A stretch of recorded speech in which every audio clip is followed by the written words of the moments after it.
I've put together approximately 35, maybe 37 videotapes, and all the information comes from a book dictated to me by God as his righteous servant, a man described in Isaiah 53, and the man described in chapter 11 of Isaiah, the descendant of David, the twig from a shoot that grows out of the stump of Jesse, and it is a stump because of the vanished and failed ancestral tree of the kings of Judah, the line of Jesus. He cannot be the man of chapter 11. He's not the anointed one. He's not son of David. None of that's true. The other book, that book is called Isaiah 53, in the Day of the Lord. And there's about 3 chapters in those particular videotapes that come from the second book that we wrote not too long ago. He dictated to me the story of my life. It's to show you how I fit the verses of Isaiah 53 with regard primarily to suffering, familiar with disease. So that would be wounded, and as it turns out, cancer. But the other words that you find in Isaiah 53, punishment, maltreatment, crushing, bruising, chastisement, okay, that is all in God's power. That's all in God's power, all those words. But the books are unpublished, shunned and despised, accounted afflicted by God, plagued. Nobody understands it. This is so different than the Judaism the Jewish people have been taught. This Messianic era that will never occur. And we know it's not going to occur now once you believe who I am, and how you cannot. After the mountain of evidence I have presented that is in those books, just as Moses today would have to say, well, look, I wrote Leviticus. You think I just came up with that? You think I just came up with all this information? That I know how God speaks through an angel and who that angel is? Moses walks by a burning bush that's not consumed. The angel of the Lord's in the bush and God speaks. I'm the one who explained that to you. I shouldn't have to go any further than that. But God says the rabbis, the shepherds, they never listen to my prophet. They think they know everything. Well, I'm going to keep showing that they don't. This is primarily for the people who listen to them and not them. I don't expect them to ever respond. Because by responding, they have to say they've been wrong. Or that's just not what we believe. And so they won't change. The bottom line is they make money on it. That's the bottom line. God had me watch a video of Toby Singer just for this one purpose I'm about to tell you. He said, watch him raise his hand. He raises his hand to do his hair or rub his nose or something, and it's this big, fat gold watch. And this is how you know this is a God of old. He said, look at that. Look at that. I said, well, he does dive. He skin dive, scuba dive. It might be a scuba watch. He said, that's no scuba watch. That's just a big, fat gold watch for everyone to see. And he makes his money on Isaiah 53. God said, at least that's how he really got going. I don't know. I know he has a radio show. But remember, I'm in the fire refinement. Everything God does with me is to draw emotions, because I'm going to be emotionless once I get to Israel, for the most part. He'll let me feel what he wants me to feel. But nobody can get under my skin. You can't bother me. Even if I seem like I'm mad, it doesn't carry over to my insides. And I don't think about it any more than while I'm, as they would say today, on a rant, getting on somebody. But I bring his reckoning. I laugh. I tell him, you know what I am, don't you, guy? He said, I know you're a lot of things. I said, no, I'm the reckoning, and I am the wrath. That's what I am. He laughed. Holy Spirit laughed. I said, yeah. I said, you know, righteous servant, David the shepherd, Elijah, prophet like Moses. You know, I like wrath. What's his name? Wrath. What does he do? He brings a reckoning. But anyway, I'm going to go through these early years of mine before God spoke to me. It's chapters 1 through 6. Chapter 7 is God speaks to an atheist, and I've already videotaped that. Walking with God, and something on visions and visuals. So the first chapter, this is what he told me to write down birth and tragedy. I was born in Bryan College Station, Texas on February. This just in from the Holy Spirit, yes. Like he couldn't ask me before I started. Yes. Oh, this is only for the people who come to believe in me. I don't expect anybody who's been viewing these materials, and you know, nobody's really subscribing, a handful, to be believed. Again, I can't imagine. I don't know what you people want. I don't know who you think's going to come to do something different. How are you going to know who David is? I mean, according to Judaism, there is no description of him. How are you going to know who he is? All this being presented, and I know Jewish people have seen it, only 60% of the views are coming from the United States. Now, I don't know that means 40% is coming from Israel. Probably not. You got Canada that's be a big follower on my WordPress site. And really just all the countries of the world at one time or another have looked at some of this information as I wrote my blog, and the blogs became chapters. But I'm assuming some Jews have heard of what some man is saying. He is Moshiach. And they're watching. Well, this is for those who come to believe. The people who want to be the witnesses. The many made righteous. By my knowledge, better things I can tell you that God would have me say to you. So, you know, this might be bored to tears with others, but it does show suffering, pain, and emotional pain, my background, and just who I am. Not just some kook out here. You know, people say, well, he's hearing voices. Listen, as a lawyer, I ain't even do criminal law. I've seen some of these people who hear voices. I promise you. You know that's a person who should be hearing voices when you just see them and watch them for a couple of minutes. It's not me. Excuse me. Okay, I was born in Bryan College Station, Texas on February 21st, 1957. And that's interesting because that's the year the first satellite went up. Russia sent up Sputnik, which was really 3 different satellites, and altogether they were called Sputnik. That is considered the dawning of the age of the internet. Now, I've asked God, how did you select me? How did I be blessed with this and learning all these things with this crazy life that I've had? And but he won't answer me. He's gone poker. This poker guy, he's not going to talk. He's not going to change expressions or anything. Or me giving an impression that he is. And so I tried to come up with it on my own, and that is where I started. I said, because I know how important the internet is for this. It's the only way to get things worldwide, and all the teachings that have come through it. I didn't know, you know, I'm 63.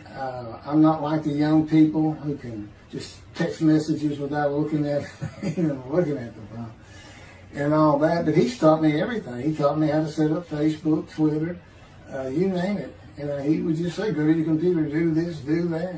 You know, commanded it and directed to become very good at the computer and, of course, word processing. You know, I'm a regular secretary, except I still henpeck with one finger. I used to. But God said that's to show you I have perfect use of this disfigured right arm. It just doesn't have muscle in it, and my shoulder's short. Anyway, I was born in Bryan College Station, and that's where Texas A&M University is. And my dad was attending Texas A&M when I was born. I graduated from there 22 years later, which is a story in and of itself. So I was born premature in the 7th month of my mom's pregnancy. I was born in February, and there were many complications. My parents were told I would not make it through the night, and they should just take me home. Mind you, this is 63 years ago. The biggest problem was that my insides had not fully formed, and it was impossible for me to take milk.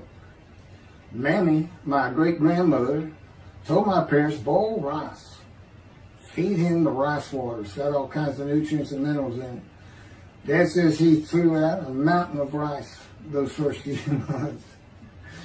And it would not be my last encounter with death. So my dad graduated and we moved to Metairie, Louisiana.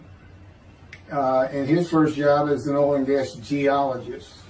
He looks for oil and tries to sell deals to people who can raise money to drill. He gets money up front and a percentage of production once they get their money back. That's what he's done his whole life. And I became, as a lawyer, I became board certified specialist in oil, gas, and mineral law because I had found it so interesting. As a young boy, I became interested. But he rarely had time for us. The other part, I said, okay, well, I was born when the dawning of the internet, so he's got a selection process for 57. And I come from a dysfunctional family. Lots of drinkers, lots of fighters. And on my mom, her grandfather committed suicide. It's tragedy. Earth and tragedy. In the Great Depression, he lost everything. He owned land in what is now downtown Dallas. But then when she was about 4 or 5, her mother went down to the market square in Crockett, Texas, small East Texas town. Everybody has their courthouse in the center of town, and there's streets on either side with stores. She went to the hardware store and purchased wreck poison. She hadn't gotten hardly out the door when she opened it and took it herself. Died right there on Main Street in the middle of the day in a little small town. I don't know how long that would have been. My mom's 85 or 6. She was 4 or 5, almost 80 years ago. So I'm sure it was quite an event. And her dad took her and her sister's about 2 years older, to Metairie, and not Metairie, to someplace in Louisiana. But could have been Baton Rouge. And her father became a elevator operator. And you can still find this in Houston. When I was at law school, I went to law school downtown Houston, but South Texas College of Law. And at the courthouse, they would have somebody sitting in there on a little stool and with a lever and take you up or down, take everybody up or down. With all the lawyers coming in for the court cases, it was packed. I'm sure they've done away with it by now. But that's what he did. And they found him one day or night. He had taken out a pistol, he shot himself in the head and killed himself. So now she had suicides on both sides of the family. And her father's brother took the 2 girls in. He actually adopted them. And when she was about 10 or so, I believe, she's with him out in some shack in East Texas. And, there's not even phone in this place. And he took a shotgun, and I'm sure he'd been drinking there, all known for it, and blew his head off right in front of her. And that's all the circumstances I know about it. It doesn't sound like a good scene at all, but it scarred her for life. Okay, we've been taking care of her from the get-go. My father amazes me to no end. What he has done to care for her. See, they knew that was his sweetheart. Eventually, now at 10 years old, that's who he married. And they're both from Crockett, Texas. Small town people. I still take care of them. They've taken care of me for 10 years. God took me from society. He made me quit law. terminate my law license in Hawaii and Texas, and took me into poverty. I've been in poverty for 13 years until I just now filed for Social Security early. But I give them more than 90% of it to make up for everything they've given me for 13 years. While I'm in God's fire of refinement, learning everything I need to know. And I have learned much. There ain't any question.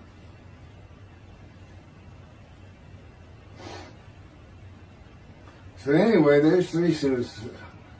There's 4 suicides right there. So it's a family of tragedy. You know, it's a tragedy of losing your entire family in the Holocaust, and you're the only one left. It's not like that. Because God says, I just got things as close as I could. He says, I've touched you in the womb to disfigure you, really for just one reason. Well, 2 reasons. One, it makes you identifiable. But it was so people would pick on you. I wanted people picking on you because that's what happens to young Jewish boys. Just for being Jewish, just for having a disfigurement. People will pick on you. I told him since, I don't even really recall many people saying anything to me. He said, that's because you look like you crawl all over them. They did.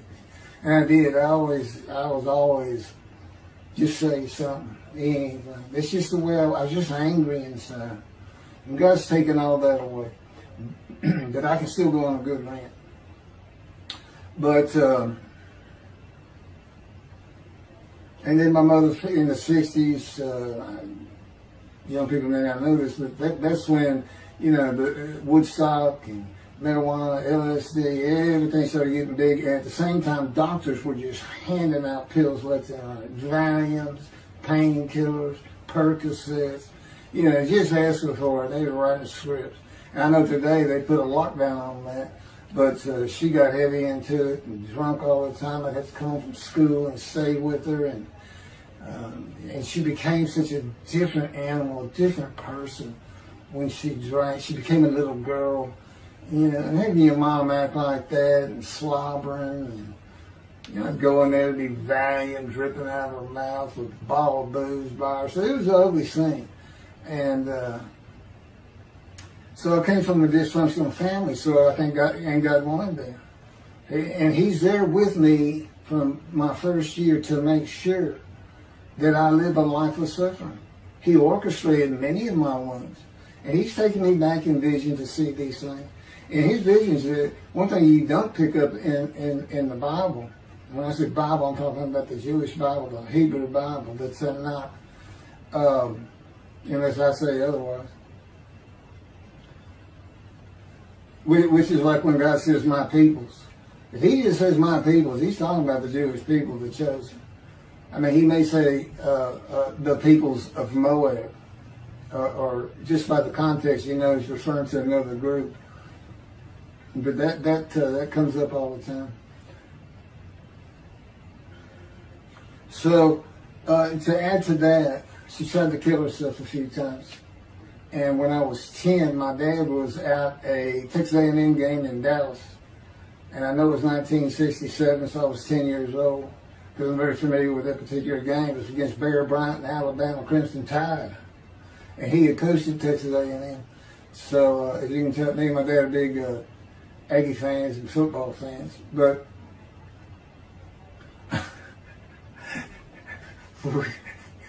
I had been assured we'll be able to see those games in Israel. Somehow it might be taken away. He said, we'll get it. That's the Holy Spirit. We'll get it. I said, he's so funny. I don't know where my sister and brother were, but I heard some noise and I went down about 1 or 2 in the morning, and our stairs curved and there was a little bay window cut out, and I looked down out into the living room. She's laying newspapers out, and I just sat there watching.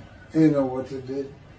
And she got down that paper and took out a butcher knife, not a razor blade, a butcher knife, and opened her wrist up. And this happened again years later when I was in high school. She opened her elbow up, and that was god awful. I don't know how. But before she bled out, my dad opened that door. I sometimes think she knew he was going to be there soon, would probably save her. But it didn't look good, and I hated myself for not doing something. Maybe that's why I was so angry. Anyway, because I didn't do anything, I just sat there. I couldn't move. I don't know. I don't even know what I was really thinking, really. But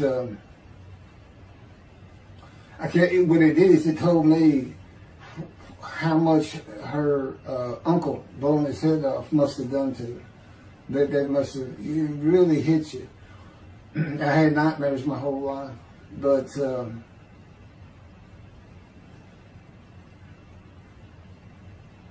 I was 16 when she did the thing with the knife. But you know what? My dad finally got her he got her the best psychiatric care in Houston, Texas, and that's big because we got a medical center that's renowned throughout the world. And they put me back together many a time. And she never did that again. And the amazing thing is how different she is in her very advanced old age. I mean, it's like she was never that person of the 60s and the 70s and the 80s. I don't know how my dad survived it. I'd have never stayed. I'd have taken the kids and said, try to find us. But he's not like that. I've never seen two people who love each other so much. It's crazy. But anyway, I was married for 20 years and we weren't like that at all. We're finally divorced for irreconcilable differences. Okay, my first major surgeries when I was 2 years old. My first surgery. Up above here, I have a scar. I had my first of many surgeries. Been born without my right pectoral muscle, small shoulder, withered arm. And there was the movement of my arm was restricted. There was some tissue in here that had to be cut out. So they opened me up and did that. I was born right-handed, but I do everything left-handed. Except for light things, like I shoot a basketball right-handed, I throw a ball right-handed, darts, things like that. But bowling, I'm left-handed. You know, anything heavy. And I was quite an athlete. If I'd had two good arms, I'd have probably been on scholarship. I was already offered a partial scholarship at a small school for track, even with this bad arm. But I just didn't have the fast start. You got to have two strong arms just pushing out in front of you. But I was some kind of quick and fast. So, we moved back to Houston to a place called West University, a suburb. And this little story, I don't even like telling it, but God tells me I have to. And he had something to do with it. But I'm not going to go into that part of it. So anyway, I had decided when I was in second grade, I was tired of school, didn't want to go anymore. I don't exactly know why. I just know I said, that's it, and I'm not going. Dad came to get me up and take me to school until I'm not going. And it was on. He was going to get me there. It took him about an hour to get me to the car. Fighting and screaming and running around and hiding, getting under bed. You name it, I was doing it. And anyway, he finally gets me to the school, but he's too tired. He wasn't even going to try to get me out of the car by himself. So he get out, and he goes and gets the principal. Now, my dad's about 6'2", but he's real slim. And but he comes out with his principal, who's taller than he is, and he's a hefty guy. He's burly. Anyway, so they come, they said, get out of the car. I said, I'm not getting out of the car. I'd already locked the doors. Only the two front doors locked, and it was those locks that you pull up and push down. So my dad used the key, and he opened up, he popped that lock up, and I slammed it back down. He said, I'm not going to school, I told you. He threw some keys, they started throwing the keys at one another over the roof. The principal was driving the same thing, and I'm slamming his door, I'm leaping across the car. Man, I don't know how long I went, but they finally, in 5 minutes maybe, seemed like an eternity. I was terrorized. That's the way I looked at it. Anyway, the principal got it open, and I saw that door open, and I got back on the far other side of by the steering wheel with my back against that door. I curled up like a ball, had my knees on my chest, and he reached in to get me. And I unleashed on him, kicking him in the face with everything I had. It broke his glasses, and his orbital bone got shattered. So, That wasn't my first principal either. There's another one. So, but anyway, so they carried me in, and it was very embarrassing. I was crying.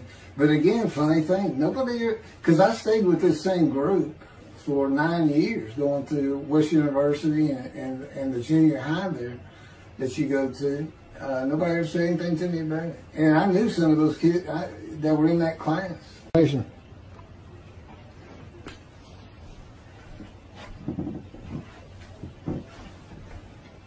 My camera only goes for half an hour. I can see on the screen that I have pointing towards me that when it runs out and I have to turn it off and turn it back on. But anyway, that ended my fight with my first principal.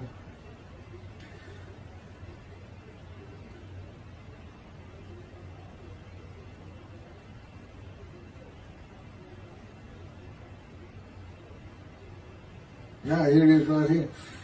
You gotta help me put these together. In the 10th grade, the principal of the school told me to cut my hair.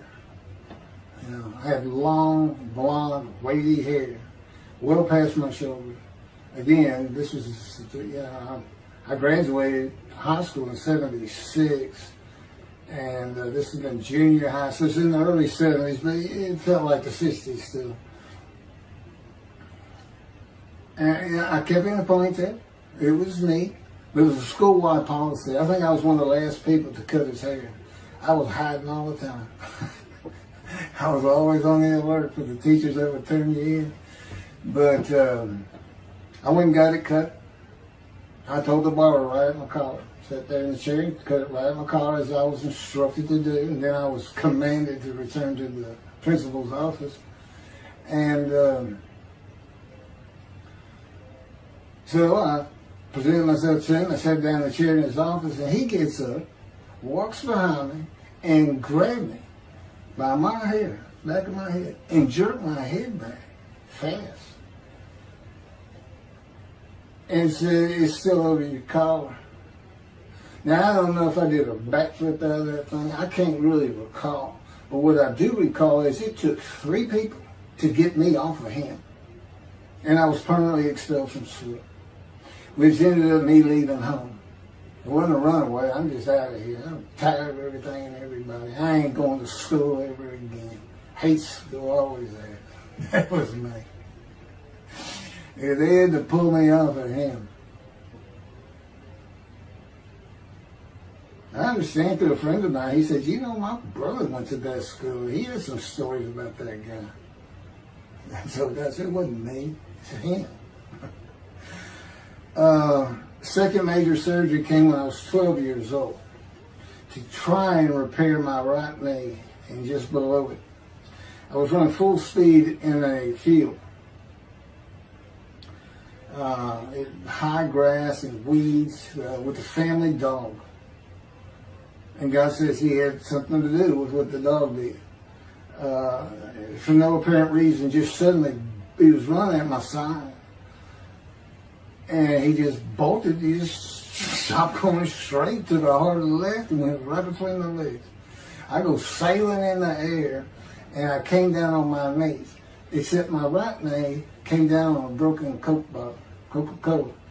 And they used some thick grass back then. It was stuck nose down, way down. It was all broken up, but it was the bottom all jagged that my knee just, you know, they said it went to the other side of your knee. They said, "You got that whole field in your knee." But when I got to the hospital, I sat there for a long time. The first doctor that came in and just told my mom, right in front of me, you know, I'm in the room, you know, he said, I can't repair that. It's not repairable. We want to take it off. You can't use it. And I already knew that because as I started screaming and yelling for my dad, he finally came back. This field was behind our house. There was a chain link fence, and then the field. And you know, my dad finally heard me. He got over. He saw the blood, and so all of a sudden he's scared to death. I'm going into shock, and he got me to put my arm around his neck, and he said, "Can you walk on it?" And I tried, and it just collapsed. It was useless. It was, you know, it was awful. And then I had to climb over that fence, and my mom was going crazy and screaming and crying. And he had to go take care of her. I'm sitting in his bathroom with my leg all opened up, and I'm just getting sicker and sicker, nauseated, scared. I was a cripple. And but anyway, they get me down to the hospital. And this, like I said, the first doctor was just like, we don't know what to do. And just right then, and God says he knew he was going to be there. This doctor walks by, and my mom recognizes me. And she goes, Dr. Kane. And she runs out the door. Well, this is Dr. Kane. Her Mamie that I mentioned earlier, in her old age, very old, maybe in her 90s, I don't know, late 80s, but living with her sister, broke her hip. And this doctor repaired it. This is a long time ago, people. Repaired it, and she actually walked again with a walker. I remember. But that's who this doctor was. And she said, my son, they're going to take his leg off. You've got to come look at it. And this Dr. Kane actually became the medical doctor for the Houston Oilers. He repaired many in the before and after me. I guess that's what he specialized in. But he was there at the hospital just to do rounds. He wasn't dressed for surgery or anything. But he came in that room, and I mean, he was livid when he looked at my knee and knew how I'd been there for like 5 hours at this time. And he just started barking orders about getting me prepped for surgery, and he takes off to go get prepped. And they literally ran me down to surgery in a gurney. I mean, they were trying. This kind of fear he put in everybody. Anyway, I was in the hospital for weeks, and I woke up with my leg. I was glad of that. They had a cast from my hip to my ankle. And he told me, when I finally was being released, he said, if you put any weight on that leg, you'll never walk again. So, I can't remember, 6 weeks. I don't know how long it was that I had that cast on. It wasn't my first cast, it wasn't my last. Or maybe it was my first, but it wasn't my last. That's another story. We're not getting very far. There's 6 chapters. I'm barely getting through the first one. But what I'll do is I'll just do 6, just like I did with Isaiah 53. I did 6 or 7 videos, 7 I think. But then I joined them all together and put it as one video, the definitive commentary of Isaiah 53, which comes straight from God, by the way. I mean, you can contest what I'm saying all you want, but it makes perfect sense. For the first time, Isaiah 53 is explained. And how did I become the smartest religious Jew in the world who can see that? And what the wounding and the punishment, everything's about, and how it's really, in some ways, a snare for the Gentiles for the day of the Lord. Because he knows he can take me and just decimate any argument they want to put forth. You know, in particular, I'm blemished. I'm the Antichrist. In that I am the exact opposite of Jesus Christ. And, he's so smart, he was teaching synagogue at 12. Supposedly he was a perfect, beautiful man. I'm disfigured. You know, I'm not bad looking, but I'm not, I'm not Brad Pitt or anything. Anyway, and sinner, I wasn't a habitual sinner. I was a good person. I was good to other people. I was very compassionate. I said there was already a lot of humble in me. I didn't laud myself and the things I could do over others. Like being the fastest guy on top 5 at school and the fastest in the neighborhood. I didn't brag on myself. But as he took me back through my life and informed me when things were sin, it just seems like I touched on all of them. And if murder in your heart is actually committing that sin, as the Christians say, I don't really go with that. But then there's really not much I've missed. So I'm a sinner. And, all Jesus can say is, well, I'm a sinner too. I lie. All you got to do is read the scripture in the Gospels. You see where I'm lying. That's easy. And I came from the banished line. I thought I was the man of Isaiah 53. I thought I was going to be exposed to death, but given long life. This is what he would tell you if he was here. He said, but you know what happened? They crucified me. And on the cross, I realized I'm not that man. This isn't exposure to death. This looks like a sure thing. Father, Father, Father, why have you forsaken me? That's Jesus Christ saying, I'm not the man of Isaiah 53, and I just figured it out. That's what that is. I ask God sometimes, you sure you didn't have that written? Why on earth would they write that down? They forget about it. We need to just forsaken me. But that's what it's about, Christians. Oh, they got their way. They can explain that being counted a sinner means he got crucified with the sinner beside him being crucified on each side, left and right. So there's three of them, so he's counted a sinner. Okay. You know, it's supposed to be descriptive. We're supposed to be able to find a person to do. You might tell Judaism the same thing. You know, this is to find somebody. It's not the people of Israel. They're all kinds of people. Now, we're looking for a guy so God can have a Moses. Why? We have a new covenant. Why? It's the day of the Lord. Why? Jeremiah says so. That's why. It's so easy. The lamb blooms again. Okay, and he's coming in friendship with the temple. So the lamb blooms again at a time when there's no temple. Jerusalem's going to be rebuilt. It's a metropolitan today. This is no Jerusalem of antiquity. The old city might be too big. And I'll make a new covenant with you. I'm going to forgive all your sins and remember them no more. That will cause Torah to be written on your heart. It's a metaphor. Let's think, when did he do this before? Oh, that's right. Assyrian Babylon exiles. Isaiah was writing for. God said, I forgive your sins, remember them no more. They became a holy seed. What they did? They built the second temple. What are we missing? The third temple. It's so easy. So it is the day of the Lord. There ain't any question of that. I'm just telling you it started with the Russians. Sending us Sputnik. Those old Ruskies. And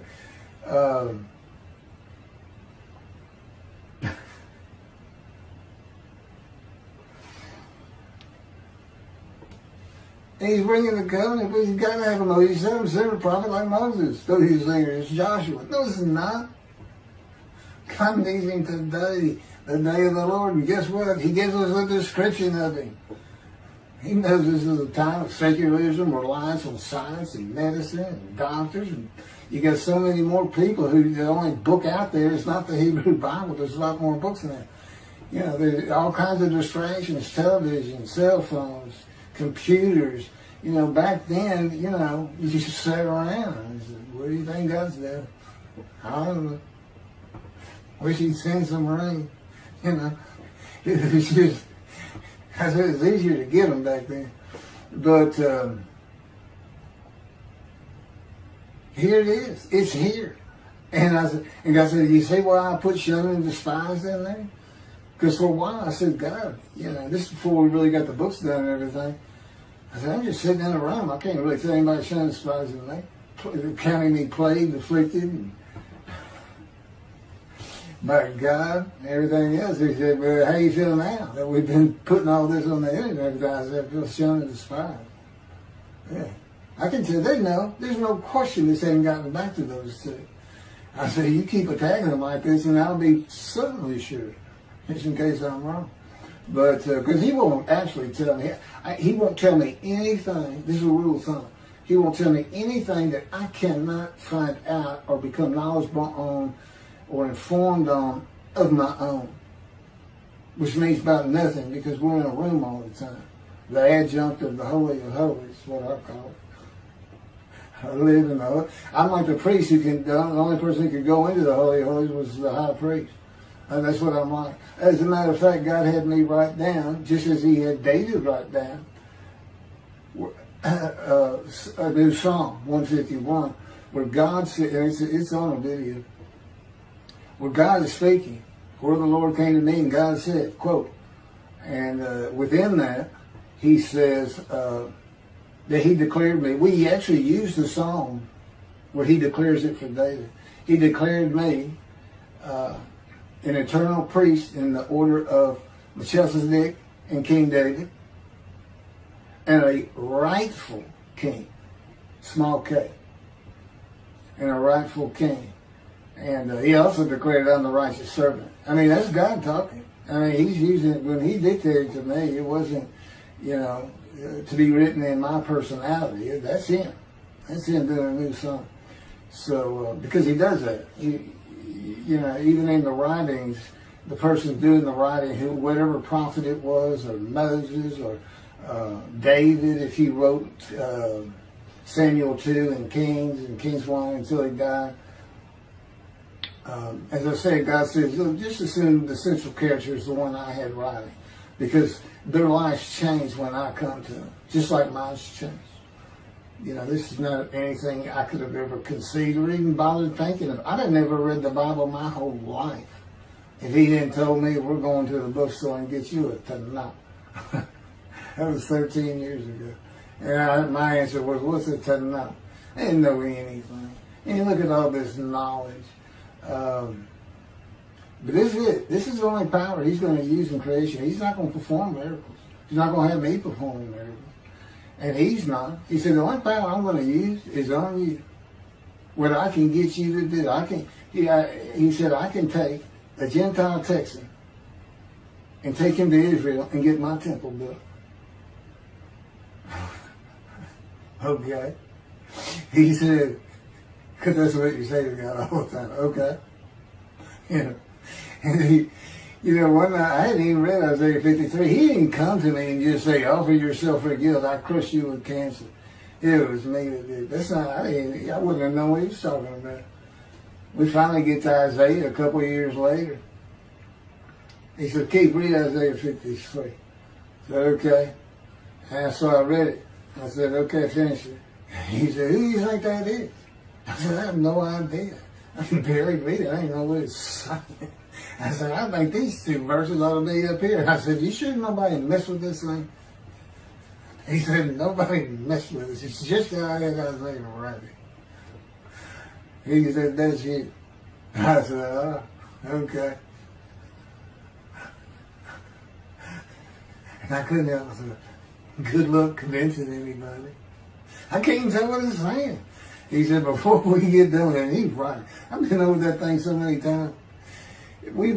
From my original version of Isaiah 53 that he dictated, or told me how to put together, but every sentence, every word is, we've changed it up and added things. I've learned things. Like I didn't know about the test of devotion. I didn't know why the angel was leaving early in Malachi 3, but I do now. And all that would cause an amendment to my midrash on Isaiah 53. And, the book has me, these are all on videotapes now, me and Rashi. Rashi, the first one to come up with this is Israel. And, I look at his answers and I just shake my head sometimes. You should see his answer in Malachi 3 for the angel of the covenant that you desire. There's only a covenant of friendship and a covenant of Jeremiah. And this is his answer. It's midrash, so he just takes a section of the angel is on the way, and it just says the angel of the covenant. And his commentary is the angel that avenges the revenge of the covenant. I said, what does that mean? What is he talking about? I said, God's being funny. He said, I don't know. I said, you do know. He said, well, I'm not telling you. So, God likes to feel as though he's laughing. He doesn't actually laugh. He sends me a perception that he does. Or he uses me to laugh. I've mentioned that in a video. Because he can't. Well, he controls my words. I learned that in walking with him. Just one day, I'm talking out loud as we go. I'm discussing man and divine beings as though I had a sermon I was giving or a speech to somebody or a seminar. And I'm rolling, and I can tell he is really making this thing rock. He's taking it from here to here to here. And we're going. And I'm going. And all of a sudden, I use a word or a couple words that I simply don't use. And they're not what my mind was even thinking of. They just came out. And I just stopped. I said, did you do that? I didn't even say, hey, did you just make me say these two words? Because I knew he knew. I said, did you do that? He said, I did. He was almost indignant. I did. I said, okay. Anyway, that's where it all started. Now I know. Okay, guess who that is? That's the Holy Spirit. Using me. He doesn't sound like that. But he'll use words like that. Said he was getting bored. They like to cut. I mean, let me just say this. This is part of guys you don't know. And it's not all the time. It's some of the times we do tend to get kind of silly in here. But, you know, they do things after a while. I'm like, you know, I feel like a kindergarten teacher. And I got two of those kids that you just shake your head at. She said, this is a handful. These two are nothing but trouble. Always fooling around, looking for a laugh. And the Spirit's always working in heaven, death, God laugh, as it were. Again, he doesn't actually laugh. He just, it's a perception that's his emotion. If God has any emotions left, because worrying about other people's pain is not one of them. It ain't that clear to me. I don't care about your pain. And just saying it makes you mad. He says, see him drawing anger. And he'll do so many times over and over. He says, it's easy because now it irritates the fire out of it. He just started. I said, how do y'all keep doing this stuff? And one day I told him, I said, I got it. Which means it actually came from them. I got it. You never grew up. You never got sent to your room. You never had to climb that mountain to achieve something. Put yourself out there. Nobody's ever whooped you. He said, I said, that's what it is. You never grew up. That's what it is. Yeah, I'm dealing with the child guy. That's what I'm dealing with. That was my argument. And then he came down as mean, very serious, mature guy. And I didn't bring that argument up anymore. But that's how it gets with me sometimes. It's an incredible lot. For me, I'm not going to get to him. I guess I'm at the end. I'm getting close to when I got shot. I thought that was a new chapter. Oh, it's not. Well, I'm going to put it, this is getting long. Anything over half an hour, we try to stop. Now, my Isaiah 53 is 5 hours. But, you have to watch it all at one time, of course. He doesn't hardly let me watch it. Yeah, I don't even watch them before they get posted. He said, no, you watch it later. Because it comes on my TV that he got me. And I didn't know at the time it was going to be, that he was serious about doing videos. And I certainly didn't know about making it a backdrop. He decides everything. He tells me when to eat, when to get up. I don't sleep hardly at all, 2 or 3 hours a night, and sometimes less, and take a half hour nap sometimes. But I found out I feel fresh. I don't need that much sleep. He said, well, you're not really doing anything. Why do you need a lot of sleep? And see, that used to make me mad. Now I just laugh at it. Thank you very much for listening. I'll pick this back up on another video, and eventually I'll put these first 6 chapters, just like I did Isaiah 53, because it's a book that he dictated to me. I can't get it published. I'm going to put it on YouTube. That's why I'm reading it. And as I said, if you don't want to listen to it, don't listen to it. But the information that's in these books and in those videos is, that's my proof. And quite frankly, God says, if that's not enough for them, well, that's just too bad. Utter destruction is what they end up getting. They better learn how to listen to the prophet. See, it's no different than the people back then. You'll say, well, why didn't they listen to Isaiah? Why didn't they listen to Ezekiel? Why didn't they? They laughed at Ezekiel. That's what Rashi says in his commentary. I didn't know it was laughing at him, but they just ignored him. Everybody thinks they know it. But in any event, I do know there's one chapter we haven't put in there, and that is recognizing a prophet in a timing. It says Moses vouched for Joshua, so he didn't have to be tested. Now, the problem with all that is, and I think why God hadn't had to put it on video, is that they're looking for a seer, somebody who can see the future. But see, that's antiquity. I mean, that's not what you're looking for today. Moses wasn't a seer. And none of the prophets were seers. They just wrote down what God told them to write down. God's the prophet. Is the one making prophecy. And what he does, he doesn't actually just, quote, see the future. He walks it through. He says, okay, right here is when they're going to send up a satellite. This is where humanity will be at that time. He can walk it through in his mind. As I mentioned, his eyes, he doesn't have them. It's just his absolute knowledge of all things. He can form a picture of this brain. Me, it's in here. He knows every atom of my body. And it's like he does a vision for himself, a visualization. It's what I call when they put pictures in my mind. He says, and he puts it into the spirit's mind. And they're both within me. You know, the big cloud that just came down. If you're sitting in a room with me, it envelops you. But it engulfs me, it goes through me. My little spirit cloud becomes part of the big cloud. That's why God is in his spirit. Here's the elements of spirit. Here's the elements of God's presence, his mind. Two clouds, they just come together. They can be together. Okay, but God's still one. He created the other cloud. And then in this room, filled with them, my little spirit is like a little cloud that just came in and part of it. That's who I am. That's a man in divine beings. Okay? No, it's like nobody's really expecting it. Well, maybe it's because you didn't know these things. And now they want, I get the feeling, shunned. Shunned means I'm not looking at that. It sounds like a kook. We by faith, by the fundamental principles of Rambam from the talent, from his diagnosis of the talent. Why don't you do your own? Why don't you throw the talent out and learn some new stuff? Why don't you get out of antiquity? Every religion has an end times like that. Every religion ends up with utopia for its people. Everybody. Well, don't be like everybody. You're the Jews. Throw it out. Let's get practical. Let's have God in our midst again, in a man like he was in Moses. Let's point at him and tell the Christians that is the man of Isaiah 53. Here's what it's about.